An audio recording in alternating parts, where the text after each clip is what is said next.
Bismillahirrahmanirrahim. Assalamualaikum warahmatullahi wabarakatuh.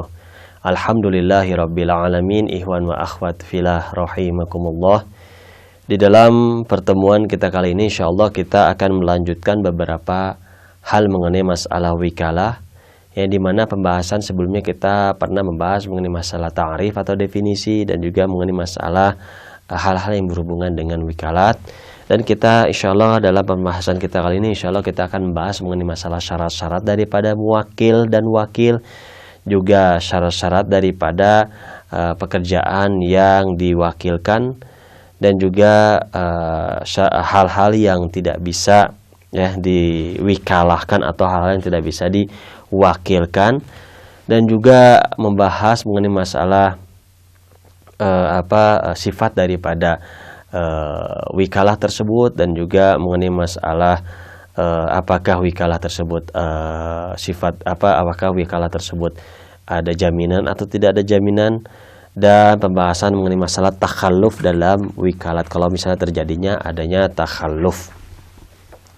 Adapun pembahasan yang definisi pernah kita bahas sebelumnya, pertemuan sebelumnya kita melanjutkan kepada pembahasan kedua mengenai masalah syarat-syarat daripada muwakil dan wakil. Kalau muwakil adalah orang yang diwakilkan, kalau wakil adalah wakil itu sendiri, jadi orang yang mewakilkan. Itu perbedaan daripada muwakil dan wakil.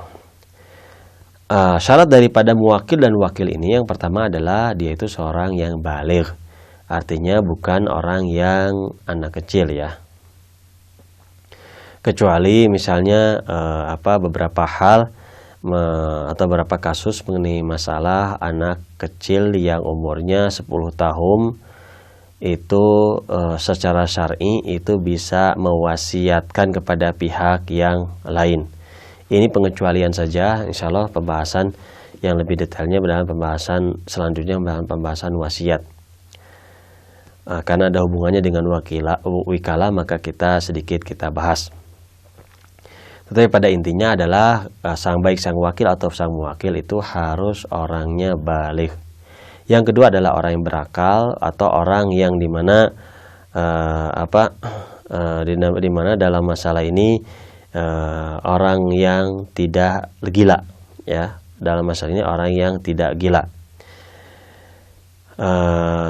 Jadi dalam masalah ini orang gila itu tidak bisa menjadi muwakil atau tidak bisa menjadi wakil. Yang selanjutnya adalah qasd, atau orang yang memiliki tujuan atau qasd atau niat yang jiddi, yang sungguh-sungguh, bukan dengan main-main atau dalam keadaan tidur. Yang selanjutnya adalah ikhtiar, artinya tidak dalam keadaan terpaksa untuk mewakilkan atau untuk diwakilkan di dalam masalah ini.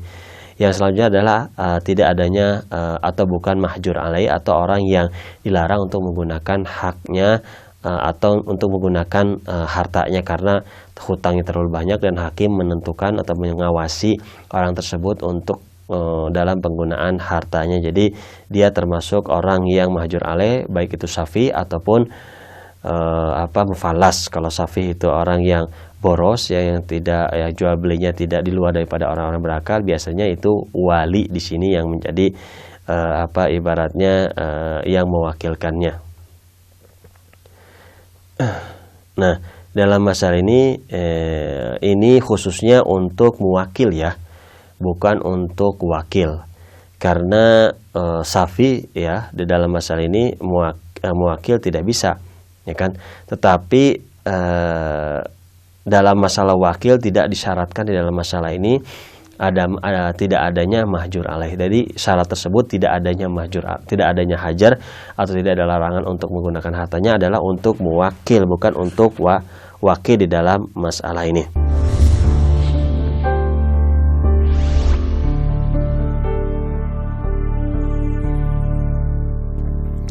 Nah, adapun ada beberapa masalah yang penting kita sebutkan di dalam masalah wikalah tersebut, bahwa untuk wakil dan muwakil itu tidak syaratkan dia itu seorang muslim. Jadi bisa saja seorang kafir ya selain daripada muslim. Baik itu muwakilnya seorang kafir, wakilnya seorang muslim, ataupun sebaliknya. Kecuali kalau misalnya pada urusan-urusan yang dimana akan terjadinya bentrokan dengan sesama muslim. Seperti misalnya seorang kafir misalnya bentrok ya, akan kalau misalnya menjadi wakil, misalnya dia mewakilkan kepada urusan bersama orang muslim, akan terjadi mukhasamah bersama seorang muslim, maka itu tidak diperbolehkan menjadi seorang wakil. Tapi pada umumnya bahwa dalam urusan yang umum itu kafir atau non kafir atau muslim itu tidak menjadi masalah menjadi wakil atau menjadi muwakil, kecuali ada beberapa hal yang pernah tadi disebutkan. Dalam masalah syarat-syarat tersebut, bahwa pernah kita ketahui yang syarat seperti misalnya akal atau orang berakal, qasd, ikhtiar, adabul mahjur alaih, dan juga di dalam masalahnya baligh, itu sifatnya itu daim atau sifatnya itu berkelanjutan, bukan hanya di awal. Jadi bukan hanya di awal wikala dia selesai begitu saja, tidak, tetapi dia berkelanjutkan pada tahap selanjutnya. Nah, itu pembahasan mengenai masalah syarat-syarat daripada wakil dan muwakil. Adapun syarat-syarat daripada pekerjaan atau sesuatu yang menjadi hal-hal yang akan diwikalahkan, itu yang pertama adalah bahwa untuk wakil dan muwakil secara syar'i diperbolehkan untuk melakukan pekerjaan tersebut. Jadi kalau untuk muhrim itu kan tidak boleh dia mewakilkan atau diwakilkan, misalnya dalam akad nikah, dalam said atau berburu, dalam segala macam, itu tidak diperbolehkan. Maka dia tidak bisa menjadi muhrim, tidak bisa menjadi wakil, dan juga tidak bisa menjadi muwakil. Yang selanjutnya adalah bahwa secara syar'i bahwa muwakil ya itu memiliki kekuasaan untuk melakukan hal tersebut. Bahkan untuk wakil pula, kalau misalnya dia membeli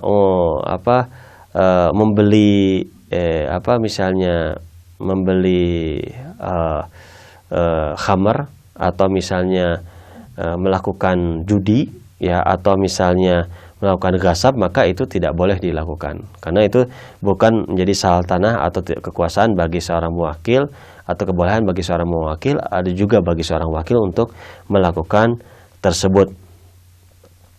Nah, yang selanjutnya bahwa pekerjaan tersebut bisa dialihkan kepada pihak yang lain. Kalau misalnya pekerjaan tidak bisa dialihkan kepada pihak yang lain, seperti misalnya ibadah sholat ya, itu tidak bisa diwakilkan kepada pihak yang lain ya. Berbeda halnya ketika dia sudah meninggal, maka itu dijadikan naib, bukan wikalah. Jadi naib, niyabah dengan wikalah itu berbeda. Tapi misalnya seorang tidak sholat, dia masih hidup, dia wakilkan kepada pihak yang lain, itu tidak diperbolehkan. Jadi tidak bisa dipindahkan kepada pihak yang lain. Itu maksudnya bahwa ada pekerjaan itu sesuatu yang bisa alihkan kepada pihak yang lain. Ada beberapa hal yang misalnya yang tidak bisa dipindahkan kepada pihak yang lain, contohnya perbuatan masalah ibadat. Misalnya puasa, haji, zakat, sholat, itu tidak bisa diwakilkan. Betul, ini bisa diniyabahkan, seperti haji bisa diniyabahkan kalau misalnya orang yang mandub alaihnya atau orang yang diniyabahkannya itu sakit misalnya, atau misalnya sholat bisa diniyabahkan atau digantikan misalnya, itu kalau misalnya dia sudah meninggal dunia, tapi ilmuannya bukan wakil. Bedanya apa? Bedanya kalau wakil itu dalam keadaan hidup tidak bisa dia wakilkan sholat, tetapi kalau dia sudah meninggal maka dia bisa diniyabahkan, namanya niyabah. Haji pun demikian. Haji misalnya ketika dia sakit atau sudah tua, misalnya dia tidak bisa melakukan haji pada masa itu, maka saya diniyabahkan gitu. Tapi kalau dia dalam keadaan sehat dan keadaan demikian, maka tidak bisa diwakilkan dalam masalah itu. Tetapi ada hal yang ibadat maliyah itu bisa diwakilkan. Contoh misalnya seperti khumus, zakat fitrah dan lain-lain. Baik itu untuk pembayarannya, baik itu untuk memisahkannya, untuk memberikannya, itu tidak menjadi masalah. Itu diwakilkan, tidak menjadi masalah dalam masalah ibadat maliyah gitu. di dalam masalah ibadat maliyah itu tidak menjadi masalah dalam memisahkan harta-hartanya ataupun dalam menyampaikan hartanya tersebut kepada mustahiknya, itu tidak menjadi masalah di dalam masalah ibadat maliyah. Berbeda dengan ibadat badani. Ibadat badani yang tadi pernah disebutkan, kecuali niyabah. Niyabah berbeda hal. Itu saja mungkin pembahasan dari pertemuan kita kali ini.